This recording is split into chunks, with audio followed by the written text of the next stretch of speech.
பூங்காட்டு திரும்பவும் அடுத்த வர எபிசோடில் பார்த்தீங்கன்னா குமரனோட தங்கச்சிக்கிட்ட ஒருத்தன் வந்து தப்பாக வந்து வீடியோ வந்து எடுத்து வச்சிருப்பான். அதை வந்து ரிலீஸ் பண்ணிடுவேன், நான் சொல்கிறதெல்லாம் நீ கேட்கணும்னு சொல்லிட்டு மிரட்டியிருப்பான். வீட்டில் சில பயந்துக்கிட்டு பார்த்தீங்க அப்படின்னா குமரனோட தங்கச்சி வந்து இதை வந்து ஆனந்தி கிட்ட சொல்லியிருப்பாங்க.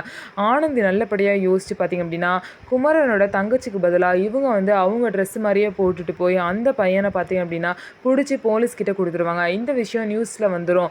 எல்லாரும் ஆனந்தி கிட்ட தான் இந்த மாதிரி விஷயம் நடந்திருக்கு அப்படின்னு சொல்லி நினச்சிட்டு இருப்பாங்க. அதுக்கப்புறம் குமரனோட தங்கச்சி பார்த்தீங்க அப்படின்னா இந்த விஷயத்த வீட்டில் எல்லாருக்கிட்டையுமே சொல்கிறாங்க. சொன்னதுக்கப்புறம் தான் வந்து ஆனந்தி வந்து தன்னோட பொண்ணை இவ்வளோ பெரிய விஷயத்துலேருந்து காப்பாற்றிருக்காங்க அப்படின்னு சொல்லிட்டு அவங்க அம்மாலேருந்து குமரன் வரைக்கும் எல்லாருக்கும் தெரிய வருது. இதை வந்து குமரன் அவங்க ஃப்ரெண்டு கிட்ட சொல்கிறாங்க. ஆனந்தி வந்து பார்த்தீங்க அப்படின்னா இவ்வளோ பெரிய விஷயத்த வந்து பண்ணியிருக்காங்க, உன்னோட சாய்ஸ் வந்து ரொம்பவே கரெக்டு, நீ ஆனந்தி வந்து லவ் பண்ணுறது ரொம்பவே நல்ல விஷயமாப்ல, இப்படிப்பட்ட ஒரு பொண்ணு வந்து யாருக்குமே கிடைக்காது, ஸோ ஆனந்தி ரொம்ப நல்ல பொண்ணுன்னு சொல்லிட்டு ஆனந்தி வந்து பாராட்டி பேசுகிறாங்க. ஸோ இதுக்கப்புறம் வந்து என்ன நடக்க போகுது, ஸோ ஆனந்திக்கும் குமரனுக்கும் கல்யாணம் ஆகுமா இல்லை ஏதாவது பிரச்சனை வந்துருமா அப்படின்னு சொல்லிட்டு வெயிட் பண்ணி பார்ப்போம். நம்ம வீடியோ உங்களுக்கு பிடிச்சிருந்தா நம்ம வீடியோவை லைக் பண்ணிக்கோங்க. மறக்காமல் நம்மளோட சேனலை சப்ஸ்கிரைப் பண்ணிவிட்டு பாருங்கள்.